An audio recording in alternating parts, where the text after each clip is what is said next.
Vamos lá, galerinha, meus lindos, queridos, maravilhosos, alunos da primeira série.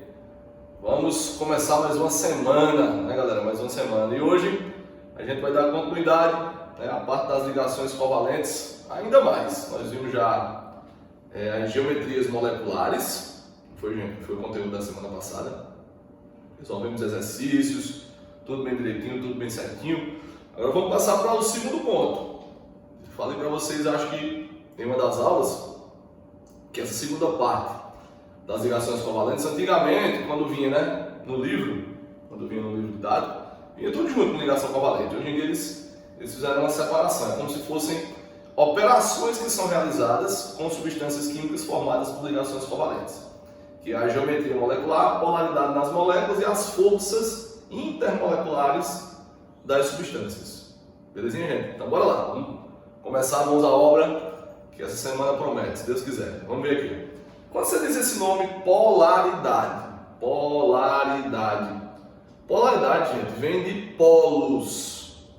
E polos tem que ser extremidades positivas e negativas entrando em interesse uma pela outra. Então, se você tem algo positivo e algo negativo, e eles têm interesse um pelo outro, a intenção é o que, gente? É formar polos. Formar polos, não é isso? Então o polo tem que ser um mais e um menos, ou seja, um positivo e um negativo. Você tem... Cadê aquela pilhazinha? Vou pegar aqui uma pilhazinha para você ver só a representação do que significa polos. Veja só, aqui eu tenho uma pilha, né, gente? Uma pilha convencional, uma pilhazinha convencional, tá? E você vê, gente, que toda vez que você tem uma pilha convencional, existe aqui um polo negativo, que é essa parte aqui da pilha, essa parte da pilha, e aquela parte que tem tipo um pitoquinho, ele é o polo positivo, não é isso? Quando você vai colocar isto aqui no aparelho, o próprio aparelho indica onde você coloca o polo positivo e onde você coloca o polo negativo. O próprio aparelho indica. Por quê, gente? Porque é daí que a corrente ela vai fluir do lado negativo para o lado positivo. Os elétrons estão aqui no lado negativo, eles vão fluir em direção ao lado positivo, ocorrendo aqui uma reação química que nós chamamos ela de reação de oxirredução. Uma espécie que sofre oxidação é porque ela perde elétrons. Quando essa espécie perde elétrons, sua carga aumenta. Tá aqui, uma espécie química X. Ela perdeu um elétron, ela virou X+. Perdeu outro elétron, virou X2+. Perdeu outro elétron, virou X3+. Não é assim que ocorre? Então, perdeu elétrons, oxidou, sofreu oxidação. Agora, a espécie que recebe os elétrons, nós dizemos que essa espécie ela sofre redução. Você diz, eita, professor, mas como assim, né? Como é que ela sofre redução e ela recebe os elétrons? É porque ela sofre redução, gente, na carga elétrica. Olha só. Aqui essa espécie neutra, ela sofreu oxidação, perdeu um elétron. Sofreu oxidação, perdeu outro elétron. Tá vendo? A oxidação indica perda de elétron. Agora está aqui essa espécie, ela sofreu redução, ganhou um elétron. Tá vendo que a carga reduziu para -1? Sofreu redução, ganhou outro elétron. E daí, gente, vai existir sempre alguém que tem tendência em doar elétrons e alguém que tem tendência em receber elétrons. Foi o que nós estudamos lá em tabela periódica, numa propriedade periódica que nós chamamos ela de eletronegatividade. Então, o que é eletronegatividade? É uma força que atua na ligação covalente, onde um dos elementos químicos é mais forte do que o outro. Ou seja, é mais eletronegativo do que o outro. Então, se esse elemento químico é mais eletronegativo do que o outro, a tendência é que ele atraia os pares de elétrons compartilhados para próximo de si. Então, daí, galera, se formam polos. O cara que atrai os elétrons, ele é mais eletronegativo.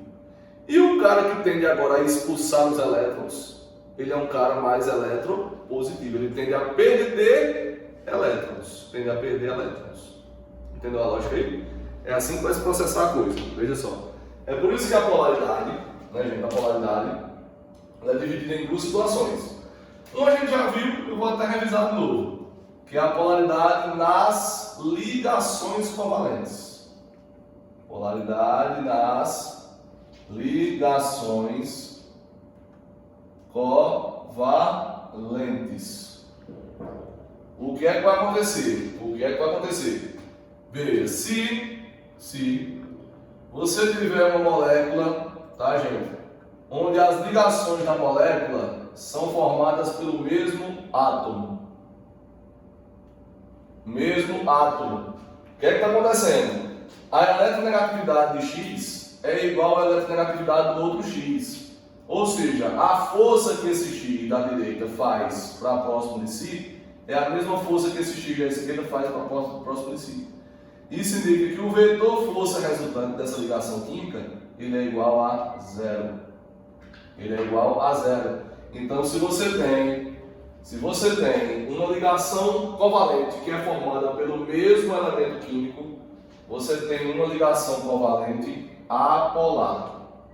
Veja aí, ligação covalente apolar. Não tem exceção. Mas se acontecer isso aqui, ó, você tem agora dois elementos químicos, tá, gente? E ambos são elementos químicos diferentes, tá aqui, X e Y, ok? X e Y são de famílias diferentes, Vamos supor que X é um elemento da família 1 ou da família 1A, tá? E Y é um elemento da família 7A. Qual é a tendência agora, gente? A tendência é que o par eletrônico compartilhado entre X e Y, como o Y tem muito mais elétrons da outra camada do que X, a tendência é essa aqui agora. É de Y puxar com muita força esse par de elétrons para perto dele. E X, o que é que ele faz? X também aplica uma força, gente, só que a força que X tem é muito pequena. Olha, a força que X tem é muito baixa. Por quê? Porque ele é pouco eletronegativo. A eletronegatividade cresce sempre para onde? Para a direita. Tá lá os últimos elementos que nós temos, né?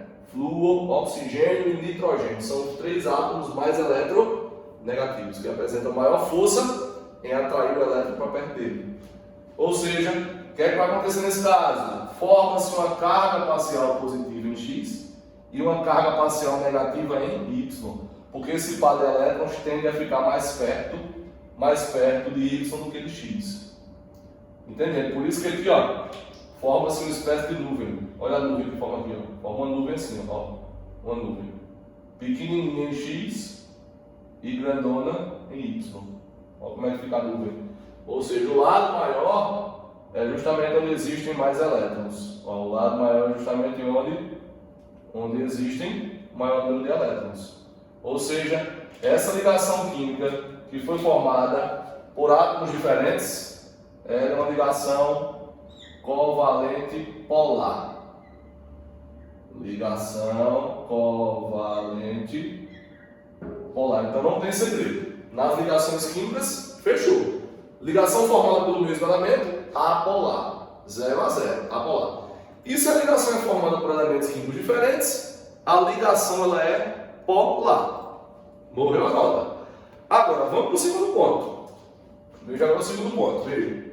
Você vai ter agora, gente, nas moléculas. Polaridade nas moléculas. Aí, gente, já muda um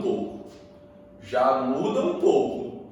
Porque a molécula, o que é que ela é? A molécula é o conjunto de átomos e de ligações que formam aquela substância. Molécula é o conjunto de átomos e de ligações que formam aquela substância. Entendeu a lógica? Então, olha o que acontece. Se eu tiver aqui uma molécula simples, tá? Aqui essa molécula, veja. Tem uma molécula simples. H2. Molécula simples. Gente, na molécula H2, tanto a ligação como a molécula ela é apolar. Ou seja, toda molécula simples é apolar. Porque na molécula simples vai ficar assim, gente, olha, esse hidrogênio puxa para lá, esse outro hidrogênio puxa para cá. Então você tanto tem aqui uma ligação apolar, como você tem também uma molécula apolar. Ligação apolar e você tem também uma molécula apolar. Só existe uma molécula simples que é polar. Só existe uma molécula simples que é polar, que é justamente a molécula do ozônio, o O3. É a única molécula simples que é polar. As outras moléculas simples, todas elas são apolares. Todas elas são apolares. Agora, se eu tiver uma molécula composta, veja, HCl. Olha essa molécula agora. HCl, tanto a ligação ela é polar, como a molécula também é polar. Porque tem uma força bem forte que puxa o par de elétrons para o cloro, e tem uma força bem fraquinha que puxa para o hidrogênio. Então você tem o que aqui agora? Uma molécula polar. Então, se você tem uma molécula formada por dois átomos, e ela for simples, ela é apolar, não tem exceção. Se a molécula tiver dois átomos e for composta, ela é polar. Agora vamos para algumas regrinhas para facilitar um pouco a vida da gente. Vamos para algumas regrinhas. E se a molécula tiver mais de dois átomos? Aí, gente, a gente tem que ter cuidado. Vamos lá, coloca assim como observações. Observações, tá? Se liga aqui, ó. Primeiro, molécula apolar. Quando é que você vai ter uma molécula apolar? Generalizando tudo. A molécula apolar quando não sobram elétrons, não sobra elétrons no átomo central, e esse aqui é a condição de adição, e os átomos periféricos, veja, os átomos periféricos são iguais. Os átomos periféricos são iguais. O que é que isso vai acarretar? Vetor força resultante igual a zero. Então você vai ter uma molécula 100% apolar.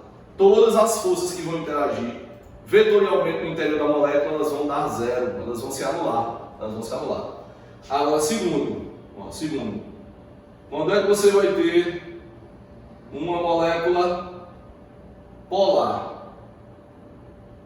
Quando acontecer o contrário da apolar, o inverso da apolar, ou seja, sobram elétrons no átomo central, veja, sobram elétrons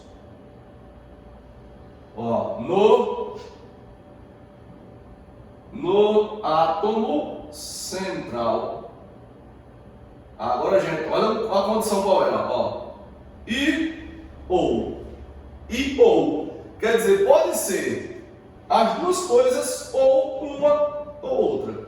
Olha agora a outra condição. E ou os átomos periféricos são diferentes. E ou os átomos periféricos são diferentes. Quando isso aqui acontecer, a molécula não vai ser zerada, ela vai formar polos em sua estrutura. Ou seja, o vetor força resultante desse composto, ele será diferente de zero. Se formarão polos elétricos na estrutura. Gente, essa teoria aqui, ela é infalível. Essa teoriazinha, ela é infalível. Não falha para nenhuma substância, Tá legal? Quando for na hora da aula, eu vou dar a vocês mais algumas dicas de como aplicar essas regras da polaridade das moléculas. Beleza? Valeu, galera!